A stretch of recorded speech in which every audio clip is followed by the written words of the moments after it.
Bonjour et bienvenue à tous et à toutes dans ce journal hebdomadaire Le Tibet cette semaine. Je suis Pema Tsawang avec une nouvelle édition d'actualité sur le Tibet, sa sonorité le Dalai Lama et l'administration centrale tibétaine. Voici les titres de cette semaine. Sa sonorité le Dalai Lama met l'accent sur la non-violence et la compassion pour résoudre les conflits. Le Sejong participe à l'initiative de sensibilisation de Panchen Lama à New Delhi. Le groupe parlementaire suédois d'amitié pour le Tibet propose des motions sur le Tibet. Sejong Pemba Tsering conclut sa visite officielle à Paris. L'orateur Khenpo Sonam Tembe s'exprime lors de la table ronde sur le Tibet organisée par l'India Foundation. Campagne de sensibilisation au Tibet organisée au Forum social de l'Inde à Patna.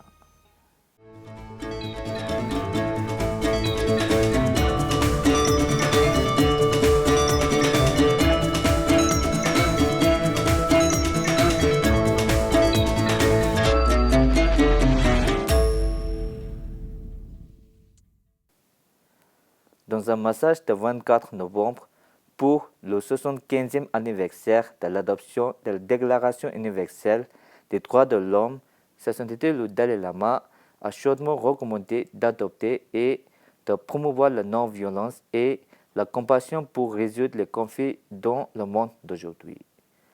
Sa Sainteté a déclaré qu'il importait à cette occasion de se souvenir que cette déclaration historique dans l'histoire de l'humanité affirme le droit de tous les êtres humains à vivre à l'abri du besoin et de la peur. Sa Sainteté a également fait part de son désir de changement dans le monde afin de favoriser une approche non violente pour résoudre le conflit de manière pacifique en se fondant sur le dialogue. Un changement, a-t-il ajouté, qui défend les droits de l'homme et la dignité humaine. Le 12 décembre, Sa Sainteté le Dalai Lama donnera une journée d'enseignement au Sikkim sur la 37 pratique de Bodhisattva, l'arlé Soduma de Gyaltse Tomé Sangpo au stade de Paljor à la demande du gouvernement de l'État du Sikkim. Ensuite, le 14 décembre, Sa Sainteté donnera un enseignement général suivi de la cérémonie de génération de la Bodhicitta à Segu à Salugara. Cette année, Sa Sainteté entamera son séjour à Bodh Gaya par l'inauguration du Forum international de la Sangha qui se tiendra pendant 3 jours du 20 au 22 décembre sur le thème « Rapprocher les traditions et accepter la modernité », un dialogue sur l'enseignement du Bouddha dans le monde d'aujourd'hui, organisé par le bureau de Sa Sainteté le Dalai Lama et la Confédération bouddhiste internationale. Sa Sainteté donnera 3 jours d'enseignement au terrain d'enseignement du Kalachakra sur l'ouvrage de Nagarjuna intitulé Éloge du Dhammadhatu Choying Tepa du 29 au 31 décembre. Le 31 décembre, il confiera l'initiation consécutive de Manjushri, Jambe Yangchenang et assistera à la prière de longue vie qui lui sera offerte le 1er janvier. Le 5 décembre 2023, le monastère de Tashi Lumbo, situé dans le sud de l'Inde, a lancé en coordination avec le bureau de coordination Inde-Tibet de New Delhi l'initiative de sensibilisation au Panchen Lama au Constitution Club of India à New Delhi. L'événement s'est tenu en présence de hauts dignitaires dont Sejong Pemba Tsering, président de l'administration centrale tibétaine, le député Sujit Kumar, président du Forum parlementaire indien multipartite sur le Tibet, le député Sushil Kumar Modi, ancien ministre adjoint de Bihar, le député Jamyan Tsiri Namgye, le député Anil Prasad Hedge, le député Chandashwar Prasad et Rinjay Khandru Khirme, président national du Go Group for Tibet Cause End. Tsegyap Rinpoche, Tenzin Thubten Rabgel, vénérable abbé du monastère de Tashi Lumbo, ont été l'invité principal. Dans leur discours, les membres du Parlement indien ont condamné l'occupation forcée du Tibet par le régime communiste chinois et appelé à la libération immédiate de son éminence le 11e Panchen Lama, détenu en captivité chinoise. Dans son discours, Sejong Pemba Tsering a souligné l'importance du Onsen Panchen Lama, notamment en rappelant les actes de son éminence, le 10e Panchen Lama, et ses sacrifices pour le Tibet et le peuple tibétain. Important role in his previous life as the 10th Panchen Lama. After he was released from prison after the death of Mao Zedong, when Deng Xiaoping took up the responsibility in China, there was little space for freedom in the early 80s when Hu Yaobang also sent his people to study the situation inside Tibet. And Panchen Rinpoche played a very, very important role in getting Tibetan language back on the Tibetan landscape, Tibetan religion back on the Tibetan landscape. But unfortunately, he died very young. In fact, we have every reason to believe that the former Panchen Rinpoche was assassinated.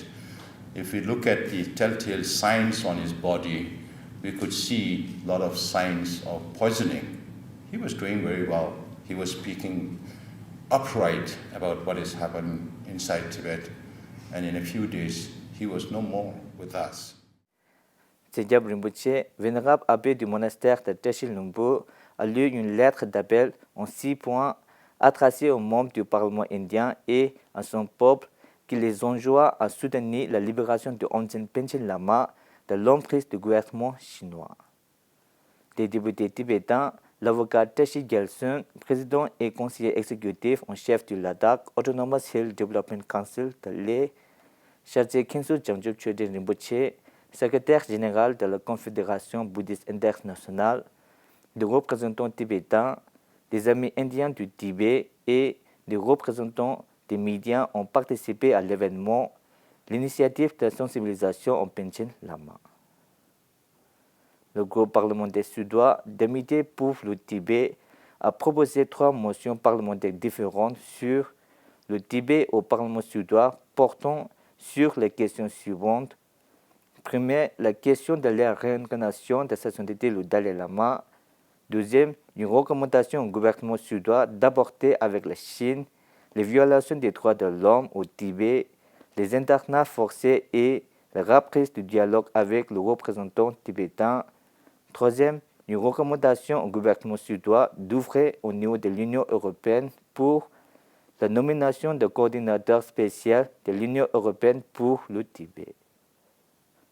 Au début du mois de septembre de cette année, 11 parlementaires du groupe d'amitié pour le Tibet, dirigés par la présidente Margarita Cederfeld, ont été les invités d'honneur de la célébration de la journée de la démocratie tibétaine à Dharamshala, en Inde, où ils ont également rencontré sa sainteté le Dalai Lama. La première visite de Sejong Pemba Tsering en Suède, organisée par le Bureau du Tibet à Londres en octobre 2022, a coïncidé avec la nomination du nouveau Premier ministre suédois et le renouvellement du groupe d'amitié pour le Tibet au sein du nouveau Parlement. Après avoir conclu des engagements officiels à Vienne, Sejong Pemba Tsering de l'administration centrale tibétaine est arrivé à Paris le 30 novembre. Sejong a été accueilli chaleureusement à l'aéroport par le parlementaire tibétain Thubten Gyatso, la représentante Rinzin Chöden Gengan, du bureau de Tibet à Bruxelles, le coordinateur de Paris, Thubten Tsering, et le personnel du bureau de Tibet, le président de l'association tibétaine de Paris, Karma Chile, et des membres de la communauté tibétaine locale. À Paris, Sejong Pemba Tsering a été interviewé par des journalistes de différents médias parisiens, à savoir Nathaniel Charbonnier de Radio France Internationale, Arnaud Volerin de Libération, Yann Wender, maire de Radio France Internationale, Bruno Philippe du Monde et la chaîne d'information internationale France 24. Sejong a également rencontré des représentants de centres bouddhistes parisiens ainsi qu'un groupe de jeunes tibétains dont le cadre de ses engagements officiels les 1er et 2 décembre respectivement. S'adressant à ces derniers, il a souligné l'importance de l'environnement, de la religion, de la tradition et de la langue tibétaine et a expliqué comment défendre la lutte pour la liberté du Tibet en participant à l'initiative VETAR de l'administration centrale tibétaine. Dans l'après-midi du 2 décembre, Sejong s'est adressé à la communauté tibétaine de Paris au sujet de l'approbation récente de la loi bipartisane Resolve Tibet Act par la Commission des affaires étrangères de la Chambre des représentants des États-Unis et d'autres questions clés. Avant de conclure son engagement officiel, Sejong Pemba Tsering a visité l'école tibétaine du week-end et a dialogué avec les enseignants le 3 décembre. Khenpo Sonam Tembe, président du Parlement tibétain en exil, est intervenu lors de la table ronde sur le thème Parlement en exil, les élections tibétaines. La série mensuelle du table ronde sur le Tibet et les Tibétains en exil, connue sous le nom de Tibet Talks, a été organisée par l'India Foundation le 30 novembre. Le conférencier a souligné l'importance du Tibet, qui est le toit du monde, et de son indépendance historique, en rappelant la richesse de sa culture et de sa religion. Il a exprimé sa gratitude à l'Inde pour avoir accueilli les Tibétains en exil pendant plus de 6 décennies et a souligné le lien historique, culturel et spirituel fort entre le Tibet et l'Inde.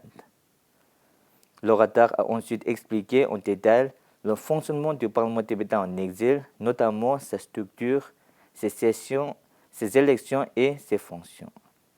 En dernier lieu, il a évoqué ainsi que de la détérioration de la situation des droits de l'homme au Tibet. La Société d'amitié Inde-Tibet a participé au forum social indien et a lancé sa campagne Tibet Mukti Sadhana du 2 au 4 décembre au Bihar, Vidyapad à Patna. Bihar Vidyapad est l'une des institutions où les étudiants se réunissaient pour soutenir le mouvement de la liberté indien prôné par le Mahatma Gandhi. À cette occasion, le Tibet a été présenté sur des stands et des livres distribués aux participants. Le vice-président national de la Société d'amitié Inde-Tibet, Surendra Kumar, le vice-président de l'État, Pramod Kumar Sharma, ont participé à l'événement.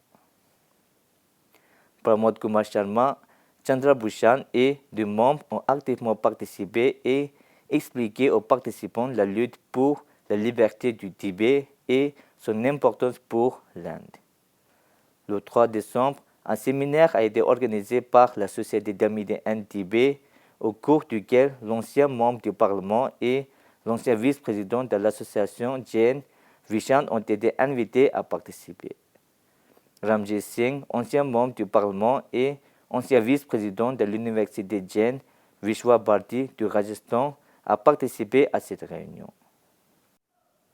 Le coordinateur par intérim du bureau de coordination Inde-Tibet, Tenzin Jordan, a expliqué la situation grave dans laquelle se trouvent les Tibétains sur le régime communiste tibétain et exprimé sa gratitude au gouvernement indien et au groupe de soutien au Tibet en Inde pour leur appui constant à Tibet Mukti Sadhana.